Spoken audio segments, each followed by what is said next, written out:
Revista Espírita. Quarto ano, 1861. Jornal de Estudos Psicológicos. Publicada sob a direção de Allan Kardec. Julho de 1861. Dissertações Espíritas. Papel dos médiuns nas comunicações. Erasto. Obtidas pelo Sr. Dambel, médium da Sociedade.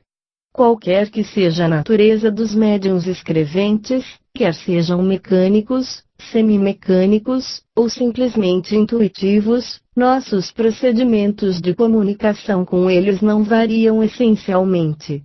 Com efeito, nos comunicamos com os próprios espíritos encarnados, como com os espíritos propriamente ditos, unicamente pela irradiação do nosso pensamento. Os nossos pensamentos não têm necessidade da vestimenta da palavra para serem compreendidos pelos espíritos, e todos os espíritos percebem o pensamento que desejamos lhes comunicar, unicamente pelo fato de dirigirmos esse pensamento a eles, e isso em razão de suas faculdades intelectuais. Quer dizer, que tal pensamento pode ser compreendido por tais e tais, segundo o seu adiantamento, ao passo que em tais outros, esse pensamento não desperta nenhuma lembrança, nenhum conhecimento no fundo do seu coração ou do seu cérebro, não é perceptível para eles. Neste caso, o espírito encarnado que nos serve de médium é mais próprio para dar nosso pensamento para outros encarnados, se bem que não o compreenda, que um espírito desencarnado, e pouco avançado, não poderia fazê-lo, se fôssemos forçados a recorrer à sua intermediação, porque o ser terrestre coloca o seu corpo, como instrumento, à nossa disposição, o que o espírito errante não pode fazer.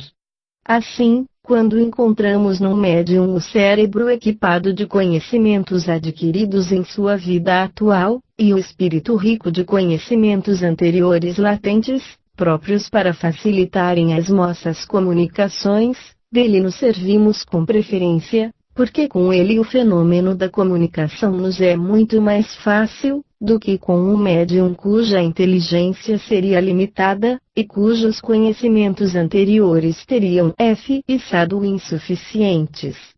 Vamos nos fazer compreender por algumas explicações claras e precisas. Como médium cuja inteligência atual, ou anterior, se encontre desenvolvida, o nosso pensamento se comunica instantaneamente de espírito a espírito, por uma faculdade própria da essência do próprio espírito.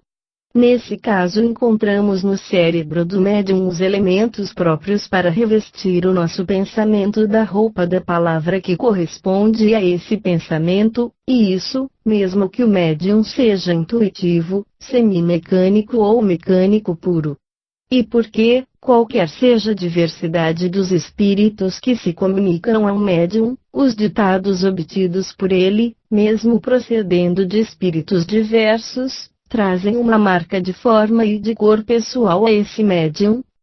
Sim, se bem que o pensamento lhe seja inteiramente estranho, se bem que o assunto saia do quadro no qual ele mesmo se move habitualmente, se bem o que queremos dizer não provenha de nenhum modo dele, por isso não influencia menos a forma, pelas qualidades, as propriedades que são adequadas à sua individualidade. É absolutamente como quando olhais diferentes pontos de vista com lunetas coloridas, verdes, brancas ou azuis, se bem que os pontos de vista, ou objetos olhados, sejam inteiramente opostos, inteiramente independentes uns dos outros, isso não afeta menos, sempre, um colorido que provém da cor das lunetas. Ou melhor, comparemos os médiuns a esses vidros de boca larga, cheios de líquidos coloridos e transparentes, que se vêem na vitrina dos laboratórios farmacêuticos. Pois bem, somos como luzes que clareamos certos pontos de vista morais, filosóficos internos, através de médiuns azuis, verdes ou vermelhos, de tal sorte que os nossos raios luminosos, forçados a passarem através dos vidros, mais ou menos bem talhados, mais ou menos transparentes, quer dizer por médiuns mais ou menos inteligentes, não chegam sobre os objetos que queremos clarear, senão carregando o colorido, ou melhor, a forma própria e particular a esses médiuns. Enfim, para terminar por uma última comparação, nós, espíritos, somos como compositores de música que compusemos ou queremos improvisar uma música e não temos sob a mão senão um piano, senão um violino, senão uma flauta, senão um fagote ou senão um apito de 2 sons. É incontestável que, com o piano, a flauta ou o violino executaremos nosso trecho de maneira mais compreensível aos ouvintes, se bem que os sons provindos do piano, do fagote ou da clarineta, sejam essencialmente diferentes uns dos outros, nossa composição não será por isso menos identicamente a mesma, salvo as nuances do som. Mas se não temos à nossa disposição senão um apito de 2 sons, um funil de um encanador, aí para nós pesa a dificuldade. Com efeito, quando somos obrigados a nos servir de médiuns pouco avançados, o nosso trabalho se torna bem mais longo, bem mais penoso, porque somos obrigados a ter recursos de formas incompletas, o que é uma complicação para nós, porque então somos forçados a decompor o nosso pensamento e a proceder, palavras por palavras, letras por letras, o que é um aborrecimento e uma fadiga para nós, e um entrave real à prontidão e ao desenvolvimento das nossas manifestações. É porque estamos felizes por encontrar médiuns bem apropriados, bem aparelhados, munidos de materiais prontos para funcionarem, bons instrumentos, em uma palavra, porque então o nosso perispírito, agindo sobre o perispírito daquele que mediunizamos, não há mais do que dar o impulso à mão que nos serve de porta-lápis, ao passo que com os médiuns insuficientes, somos obrigados a fazer um trabalho análogo àquele que fazemos quando nos comunicamos. Por pancadas, quer dizer, designando letra por letra, palavra por palavra, cada uma das frases que formam a tradução dos pensamentos que queremos comunicar. É por estas razões que nos dirigimos de preferências às classes esclarecidas e instruídas, para a divulgação do espiritismo e o desenvolvimento das faculdades mediúnicas da escrita, se bem que seja entre essas classes que se encontram os indivíduos mais incrédulos, os mais rebeldes e os mais imorais. É que, do mesmo modo que deixamos hoje aos espíritos brincalhões e pouco avançados, o exercício das comunicações tangíveis de golpes e de transportes, do mesmo modo os homens pouco sérios entre vós preferem a visão dos fenômenos que ferem seus olhos e seus ouvidos, aos fenômenos puramente espirituais, puramente psicológicos. Quando queremos proceder por ditados espontâneos, nós agimos sobre o cérebro, sobre os compartimentos do médium, e reunimos os nossos materiais com os elementos que ele nos fornece, e isso com o seu inteiro desconhecimento, é como se tomássemos em sua bolsa as somas que ali pode ter, e organizássemos as diferentes moedas segundo a ordem que nos parece mais útil. Mas quando o próprio médium quer nos interrogar de tal ou tal modo, seria bom se nisso refletisse seriamente, a fim de nos perguntar de maneira metódica, facilitando assim nosso trabalho de resposta. Porque, como disse Erasto, em uma precedente instrução, frequentemente, o vosso cérebro está numa desordem inextricável, e nos é bastante penoso, se não difícil, nos movermos na complicação dos vossos pensamentos.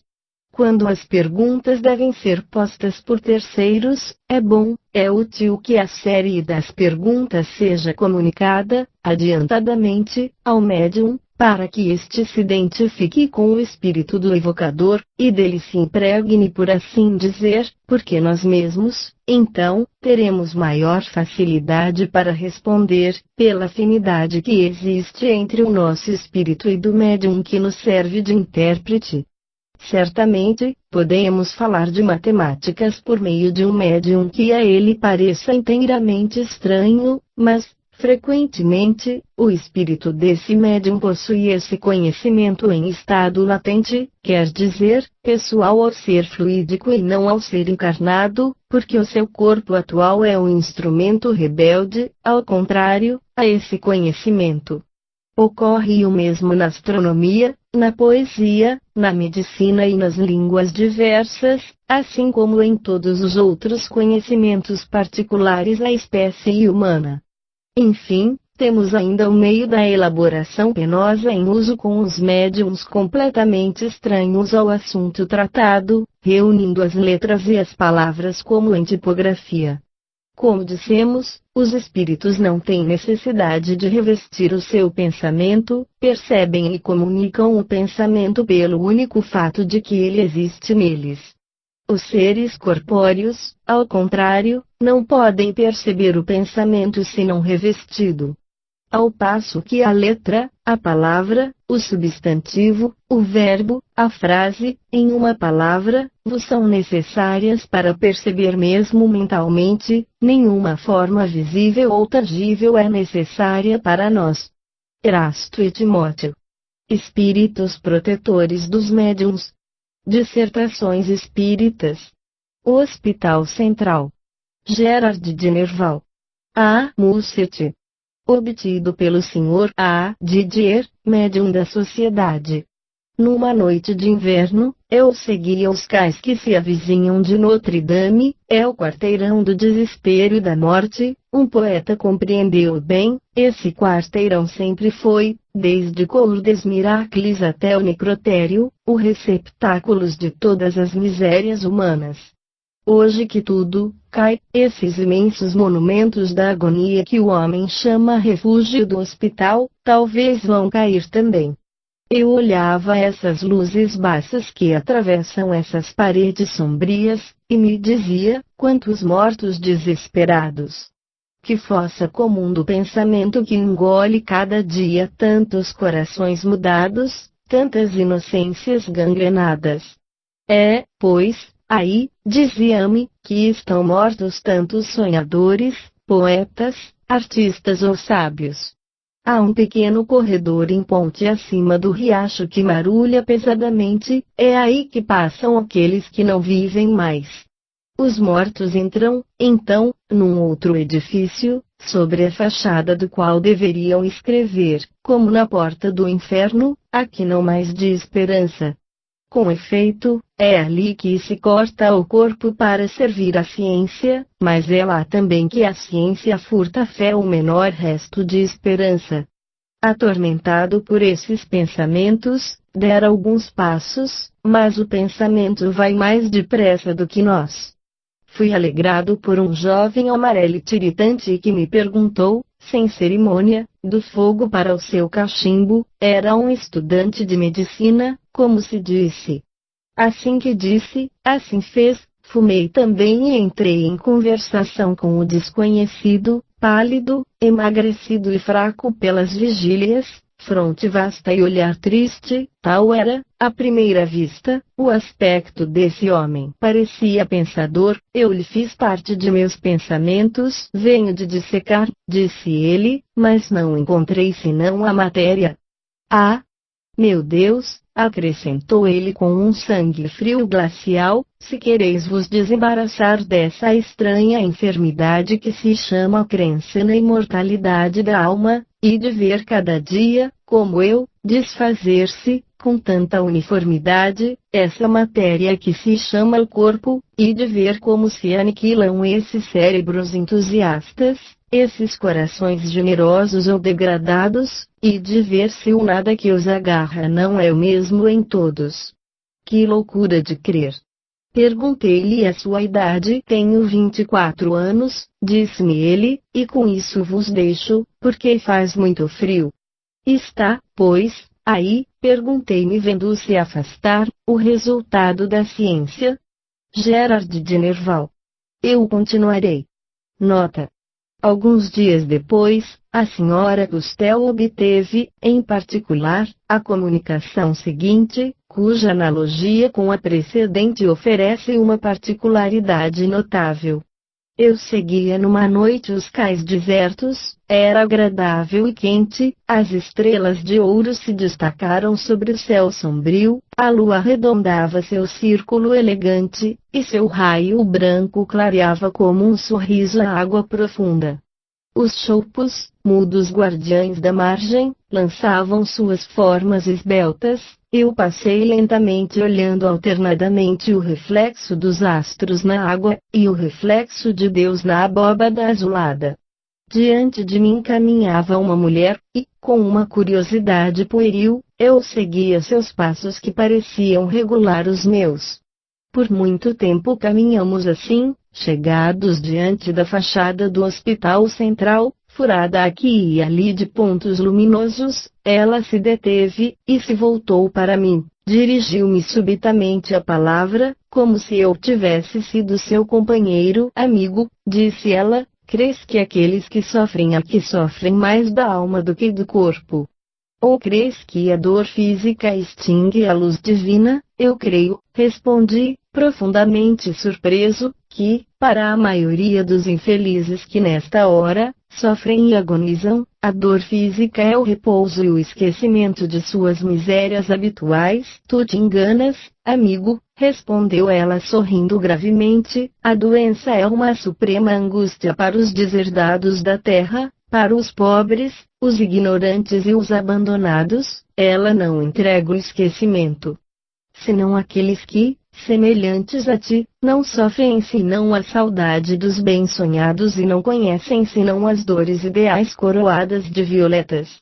Quero-vos falar, ela me fez sinal para me calar, e levantando sua branca mão para o hospital, aqui, disse ela, se agitam infelizes que calculam o número de horas roubadas pela enfermidade ao seu salário, aqui as mulheres nas angústias sonham com o cabaré que entorpece o desgosto e fará seus maridos esquecerem o pão dos filhos, aqui, lá, por toda parte, as preocupações terrestres apertam e abafam o pálido clarão da esperança que não pode se insinuar nessas almas desoladas. Deus está ainda mais esquecido desses infelizes, vencidos pelo sofrimento, do que não está no seu paciente labor. É que Deus está bem alto, bem longe, ao passo que a miséria está próxima. Portanto, que fazer para dar a esses homens, a essas mulheres, o impulso moral necessário para que se despojem de seu envoltório carnal, não como insetos rastejantes, mas como criaturas inteligentes, ou para que entrem menos sombrias e menos desesperadas na batalha da vida. Tu, sonhador, tu, poeta que rima sonetos à lua, jamais pensastes nesse formidável problema que só duas palavras podem resolver: caridade e amor. A mulher parecia aumentar, e o calafrio das coisas divinas corria em mim.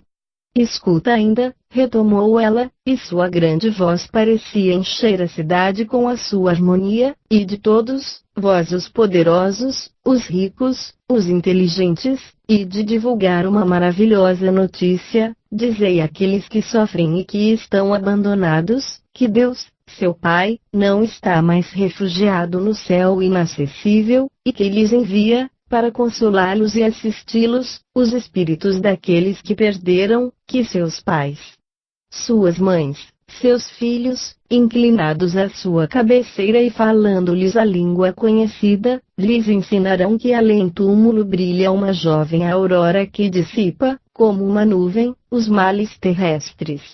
Ó anjo, abriu os olhos de Tobias, que o anjo do amor abra, a seu turno, as almas fechadas daqueles que sofrem sem esperança, e dizendo isso, a mulher tocou ligeiramente as minhas pálpebras. Eu vi através dos muros do hospital os espíritos, puras chamas, que faziam resplandecer as enfermarias desoladas. Sua união com a humanidade se consumava, e as feridas da alma e do corpo estavam pensadas e abrandadas pelo bálsamo da esperança. Legiões de espíritos, mais inumeráveis e mais brilhantes do que as estrelas, expulsavam de diante deles, como a impuros vapores, o desespero, a dúvida, e do ar, da terra, do rio se escapava uma única palavra: amor.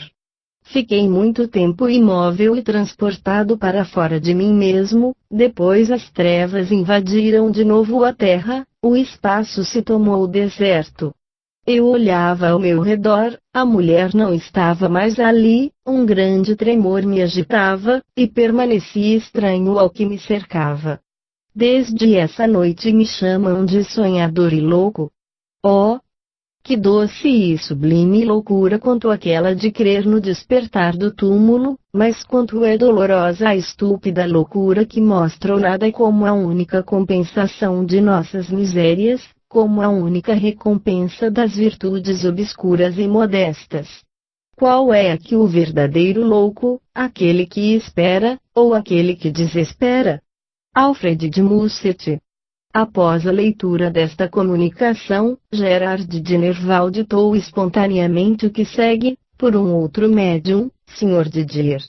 Meu nobre amigo Musset terminou por mim, nós nos ouvimos, somente faltava, uma vez que a sequência era inteiramente a resposta à primeira parte que ditei, faltava, disse eu, um estilo diferente, imagens mais consoladoras. Dissertações Espíritas. Apresse. Fenelon. Envio do Sr. Sabo, de Bordeaux. Tempestade das paixões humanas, abafador dos bons sentimentos, dos quais todos os espíritos encarnados têm, no fundo da consciência, uma vaga intuição, quem acalma a vossa fúria. É a prece que deve proteger os homens contra o fluxo desse oceano cujo seio esconde os monstros horrendos do orgulho, da inveja, do ódio, da mentira, da impureza, do materialismo e das blasfêmias. O dique que lhes opondes pela prece está construído pela pedra e o cimento mais duro, e em sua impossibilidade de transpô-lo, vem-se consumir, em vãos esforços contra ele retornam sanguinolentos e contundidos para o fundo do abismo. Ó prece de coração, invocação incessante da criatura ao Criador, se conhecesse a tua força, quantos corações afastados pela fraqueza teriam recorrido a ti no momento de cair. Tu és o precioso antídoto que cura as feridas, quase sempre mortais, que a matéria faz ao espírito, fazendo correr em suas veias o veneno de suas sensações brutais. Mas quanto é restrito o número daqueles que oram bem. Credes que depois de terdes consagrado uma grande parte de vosso tempo recitando as fórmulas que aprendestes, ou a lê-las em vossos livros, tendes muito mérito de Deus? Desenganai-vos, a boa prece é aquela que parte do coração, não é difusa, somente, de tempos em tempos, ela deixa escapar, em aspirações para Deus, seu grito, ou de aflição ou de perdão, como para implorar-lhe virem em nosso socorro, e os bons espíritos elevam aos pés do Pai justo e eterno, e esse incenso é para ele de agradável odor. Então, ele os envia em multidões numerosas para fortificar aqueles que pedem muito contra o espírito do mal, tomam-se fortes como os rochedos inabaláveis, vêm-se quebrar contra eles as vagas das paixões humanas, e como se alegram nesta luta que deve lhes encher de mérito, constroem, como Alcione, seu ninho no meio das tempestades. Fenelon.